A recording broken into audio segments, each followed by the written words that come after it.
অনেকদিন পরে শহরে আসলাম, অনেক টাকা খরচ করে বাদাম লাগানো হয়েছে, সেসব বাদাম পুরা ফাঁকা হয়ে গেছে। এত টাকা দিয়ে বাদাম গাছ লাগাই, এই বাদাম গাছ একটাই দেখছি, আর কই বাদাম গাছ, পুরা ভুঁই ফাঁকা। হায় হায়, আমার কি অবস্থা বাদামের। ভাই, ও ভাই, কিটা আবার এই শহরে এসে ডাকলো? এমনি বাদাম টাদাম মাঠে নাই, কে ডাকছে দেখি তো।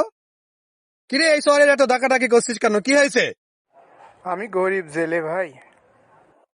তুই গরিব জেলে হয়েছিস তো আমি কি করবো? তুই মাছ মেরে খাস কি মেরে খাস, এটা তো আমার দেখার বিষয় না। বলছিলাম কি, নদীতে আর আগের মতো মাছ হয় না। এখন দিনকালও ভালো যাচ্ছে না, অভাবের সংসার। বাড়িতে অনেকগুলো ছোট ছোট পোলাপান আছে। এখন যদি আপনি ইফতারি করার জন্য আমাকে কিছু টাকা পয়সা দিতেন, তা দিন শেষে গিয়ে বাচ্চাদের নিয়ে একটু ভালোভাবে ইফতারি করতাম। মাস যাচ্ছে, বাচ্চাদের সামনে এখনো ভালোভাবে আমি ইফতারি তুলে ধরতে পারিনি। এই বেটা, এই শহরে কি তোর জন্য আমি ইফতারি করানোর জন্য টাকা বেঁধে নিয়ে আসছি? আর যেখানে সেখানে দেখলেই শুধু টাকা আর টাকা। তোদের মতো মানুষ এই টাকা ছাড়া আর কিছু বুঝলি না, এত অভাব মানুষকে দেখাবি না। ইসুপ, দাঁড়াও দাঁড়াও দাঁড়াও দাঁড়াও। আপনি শহরে? এই যাচ্ছিলাম, আমারও তো বাদাম দেখতেই আসছিলাম। ও, আপনার যে ওই পাশের বইটা না? হ্যাঁ, ওই আচ্ছা, পাশে। আমার তো মনেই নাই। তা তোমরা জোরে জোরে কথা বলছিলে এই জেলের সঙ্গে, ঘটনা কি, বিষয়টা কি? আর বলেন না, এই রমজান মাসে মা এই শহরে আসলেই এই ছেলেটা এরম ইফতারি করে আমাদের নাজেহাল করে ফেলে, যার কারণে বকছিলাম একটু। এখন কি করা, ওরাও তো গরিব মানুষ।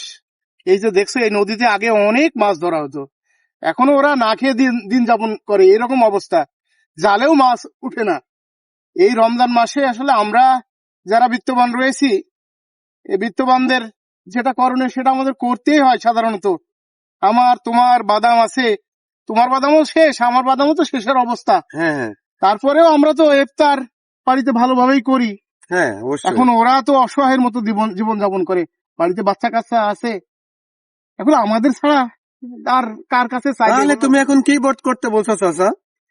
এখন কি আর করা, ওকে একটু সহযোগিতা করি আমরা। তাছাড়া ওরা যাবেই বা কোথায়, আমাদের ছাড়া যাওয়ার তো জায়গা নেই। আর রমজান মাস তুমি তো জানোই, আমাদের সম্বল সহায় সম্বল যা থাকে তার থেকে যদি কিছু দান করি, এটা অন্য মাসে 70 গুণ আল্লাহ নেকি রাখবে। তাই নাকি? হ্যাঁ, তুমি জানো না? না তো, আমার তো এটা জানা অন্য নেই। মাসে হায় দান হায়। করার চেয়ে এই রমজান মাসে দান করলে 70 গুণ সওয়াব। হায় হায়, আমি তো তাহলে বড় অন্যায় করে ফেলেছি ভাই। আমি, যাই হোক, আমার আঙ্কেল আমার মনটা খুলে দিতে, যে এই রমজান মাসে 1 টাকা দান করলে 70 গুণ হিসাবে পাওয়া যায়, আমি এটা জানতাম না ভাই। আমি তোমাকে অবশ্যই কিছু সাহায্য সহযোগিতা করব ইনশাল্লাহ। এবং তুমি যদি পারো তাহলে আমার সাথে আজকে আমার বাসাতে ইফতারি করবা। চলো যাই আমরা আচ্ছা একসাথে। ইউসুফ, আমার কাছে কিছু টাকা আছে, আমি ওকে দেই আপাতত, পরে তুমি বাসায় গিয়ে ওকে একটু দিয়ে দিও। হ্যাঁ, তাহলে হয়। আমি তো মাঠে টাকা নিয়ে আসি নাই। আচ্ছা, আমি কিছু টাকা নিয়ে এসেছি। আচ্ছা রফিক, রাগ করিস না, সবই ভুল বোঝাবুঝি হয়। তুই এটা রাখ, বাড়িতে গিয়ে বউ বাচ্চা নিয়ে একটু ইফতারি কিনে নিস ভাই, ঠিক আছে? আর পরবর্তী সময় কোনো কিছু লাগলে অবশ্যই আমাকে জানাবা, আমি যথেষ্ট দেওয়ার চেষ্টা করবো। আমার আল্লাহ অনেক কিছু দিয়েছে, এটা তো সব পড়ে থাকবে। এই রোজাদার ব্যক্তিকে যদি একটু খাওয়াতে পারি তাহলে তো আলহামদুলিল্লাহ আমার সম্পদ আরো বৃদ্ধি করে দিবে আল্লাহ। আমি অনেক বড় অন্যায় করেছি ভাই, তুমি আমাকে ক্ষমা করে দিও। ঠিক আছে, যাও বাড়ির যে সবাইকে সাথে করে ইফতারিটা করো। আচ্ছা ভাই, দেখা হবে। আচ্ছা, এটাই হচ্ছে আমাদের কাজ। আসলে একটু আসলে ভালো লাগলো। আসলে আমি অনেক কথা ওকে বলে ফেলেছি। আসলে আপনি না আসলে আমার এই দিলটা আসলে নরম হতো না, এই দানের ব্যাপারটা বুঝতেও পারতাম না। আমরা সবাই চেষ্টা করব রমজানে যে যতটুকু পারি সবাইকে একটু সাহায্য সহযোগিতা করা, একে অপরকে ইফতারির সুযোগ করে দেওয়া। ধন্যবাদ সবাইকে।